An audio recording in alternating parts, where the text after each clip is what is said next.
Get the little alert. No.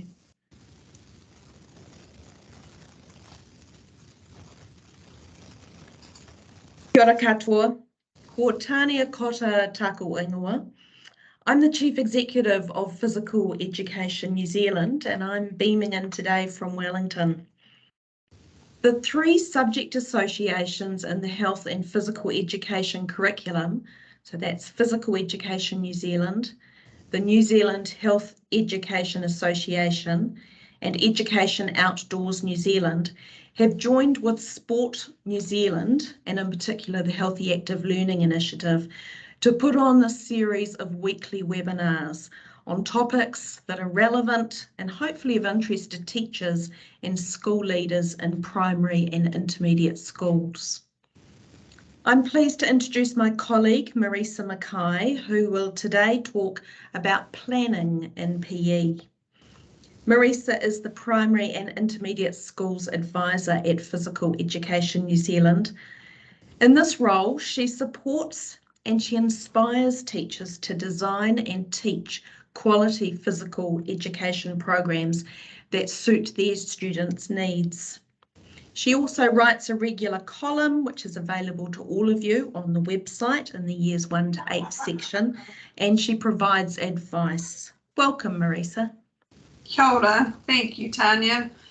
Thank you too to everybody who's prioritised and made the time to hang out this afternoon. It's a real privilege to have some of your time and to share some knowledge.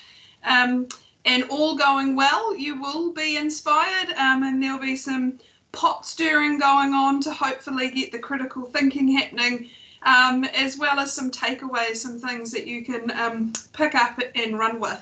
So today's session is about planning for chaos, about trying to find that middle ground around, how do we plan enough to allow for learning and flexibility to happen, rather than not planning at all and having complete chaos, or over planning to a point where there's actually not a lot of room for movement and it becomes very rigid.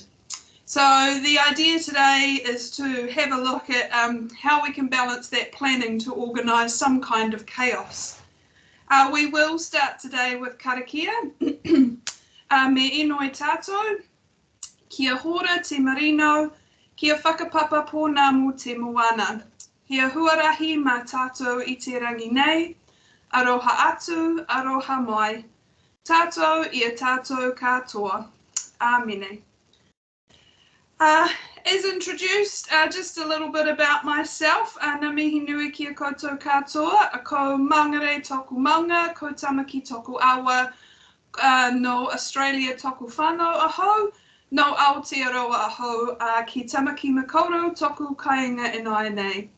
Ko kai whakako te ao kōri kāinga toku mahi, ko Marisa Mackay toku ingoa. No reira, tēnā koutou, tēnā koutou, tēnā koutou katoa. Briefly, as Tanya has mentioned, I'm the Primary and Intermediate Advisor here for Physical Education New Zealand. I'm based in Auckland. My role is national, so I do work with schools right from the very north through down to the south of Southland. I reside in the east of Auckland. For people who are familiar, Mount Wellington or Mangere is my mountain and Tamaki is my awa that I have grown up with. As it suggests there with the image, I was born in Australia, but my parents are Kiwis and I returned here when I was 3, and I'm now a lot older than 3, so New Zealand is definitely where my allegiance lies. So having a look at our session this afternoon and what we are here for. 3 main things today really. Firstly, to think critically around your current planning and to have a think about what's working and what needs changing. Also to be open to new ideas and processes. I'm hopeful that some of the information shared with you today will be new and will start stirring things up for you in terms of thinking about how you might use that and apply it in your own situations. And then also to be inspired to make some change within your classroom and or your school, dependent on your role, whether you are a classroom teacher or you have a leadership role in physical education, or you have a leadership role across schools, or you're in a position where you are working with a number of schools. So we will start with this that I love by Richard Cohen. I'm not going to read it to you because I'm sure that you'll be able to do that for yourself. But it rings really true for primary and intermediate teachers, and makes a lot of sense in the health and physical education landscape too. So we know that the real world is pretty tough for teachers, and the last few years have been a complete exception to that. So the balancing and juggling of so many plates at once makes things really complicated. And to outsiders, a view of teaching can sometimes be very limited. When we look simply at some of that base knowledge, like colours and letters and numbers, and kids just go to primary school to play because the real learning doesn't start till later on, kind of thing. We know that that base knowledge is really important, but as professionals in the education world, we know that we do far more than that. And as Richard Cohen suggests here, if our students can't actually make sense of that world around them, then, where they're going to use those pieces of knowledge and how they do that, if they can't make those connections, then what's the point in having the knowledge in the first place? What I have found in my experience over primary schools in the last few years is that sometimes our teaching of physical education can be very isolated from other areas of our teaching and can become very limited too. So when we look at this quote and we put it into a PE frame of mind, we look at some of that knowledge or those skills such as running, jumping or skipping and throwing and catching. And we know again that this is not the sole purpose of our teaching in health and physical education. And that it actually goes far beyond that. So if the running and the jumping and the how to play netball and the how to play rugby is not actually our sole focus, what is? It would be this. So this is the health and physical education whakatauki. And if you're unaware, every curriculum area has its own whakatauki, and this is the one for health and physical education. And this is actually our driver and our purpose behind health and physical education. We want our students to experience positive feelings in their hearts, and we want to be able to raise their sense of self-worth through the experiences and the learning opportunities they get in health and physical education. As Cohen suggests, this actually goes way much further beyond just learning physical skills of throwing and catching and running and jumping. And we want them to have that understanding and value of themselves so that they can then connect and be a contributor to the world that they're living in. Now, part of that is developing some of those physical skills, but it is not the be-all and end-all of what happens in physical education. Nothing in this whakatauki suggests or states here some of our really traditional stalwarts, which is still quite common in our primary and intermediate schools today. For example, nothing in here suggests that we have to teach every sports code every year. Nothing in here suggests that we have to hold the same competitive sports events every year. And nothing here suggests that we have to go out for a game or a run around the courts to go and get our jiggles out. Really, if we step back and have a look, and if this is all that you were given as a health and physical education framework, what would you or what could you create from the base of this as your foundation? And when we think about it in terms of that, and we break down some of our traditional practices and we look beyond the boxes and the regulations that we're given, to work to a program that provides this for our learners, our opportunities are endless, and it comes back to how we frame that learning. So I'm going back to another guy and another quote. I'm not sure if this is the last one or not, but I won't roll through a whole series of quotes for the next 45 minutes, I promise. Good old Albert, he was very wise in the words he used around insanity. And what we often see in our traditional PE programs are very repetitive.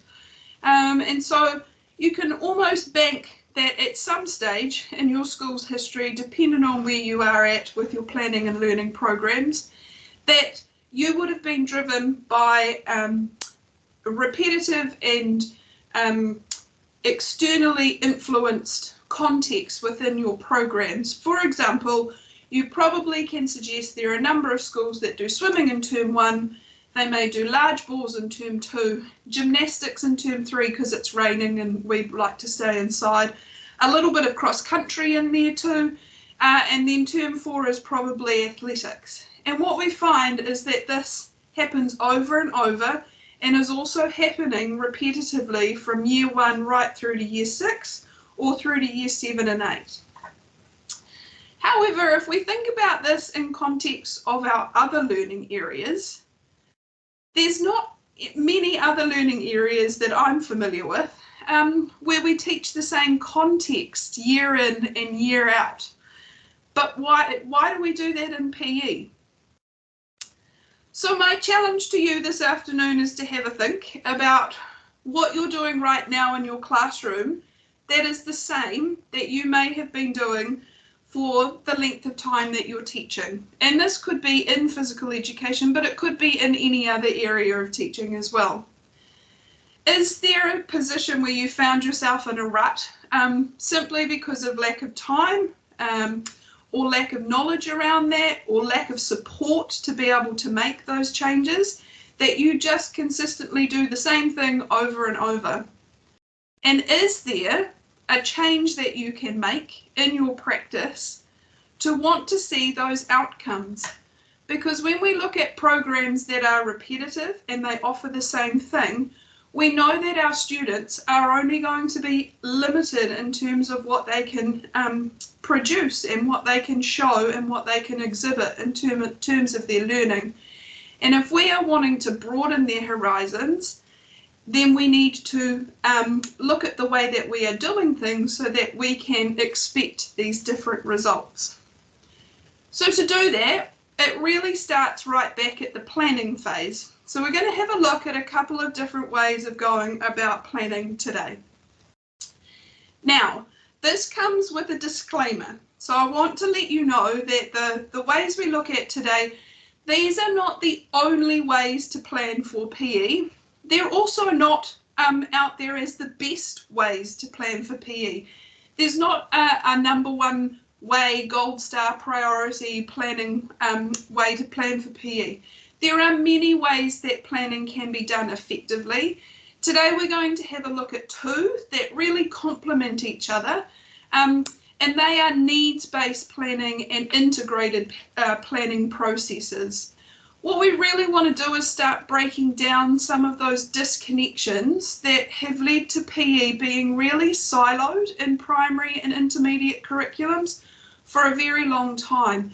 We want to start bringing it in and back in touch and connection with other learning that students are making, and also to help simplify that process for teachers and for learners. So what this is today, in this particular one, these planning questions to consider, this is just one quality process for planning your PE. So if we have a look through this, I do apologise if it's a bit small, but I will give you the link. I'll tell you where you can find this for yourself at the end of the webinar. So this integrated approach to planning really starts by looking at some bigger picture things. There are two ways when we plan traditionally that we usually start with PE. One is by deciding what sport we're going to play, or the other one is by beginning with the curriculum and making a judgment from the curriculum where we can start. In terms of needs-based planning, what we really want to do is start with our students and have a think, as the first question in this planning questions to consider suggests, that we start with, well, what is actually going on for my learners? So we need to use our teacher professional judgment and have a think, use our observation skills, what we know about our students, and start thinking about actually what do my students need? And quite often with physical education, it doesn't have to just be physically based. The beauty of the curriculum is that we look at the students themselves as holistic beings, and we look at how they cope socially, how they cope with connections to their communities, as well as how they're coping physically. And so when we start to look at student needs, we can really look at big picture needs that might be appearing not just in physical education, but maybe within your classroom itself. It could be within the playground, and it could be within other curriculum areas.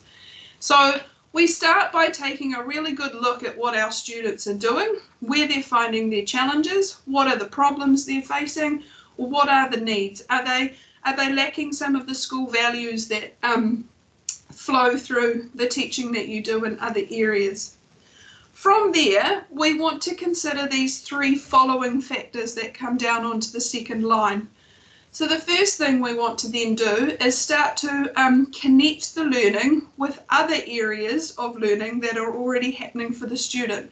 So that PE is not this different thing that happens that has a completely different topic, a completely different way of teaching, and happens in a completely different space.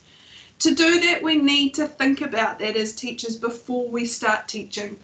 So we have a look at what's happening beyond health and PE for our students, and we make connections where we can.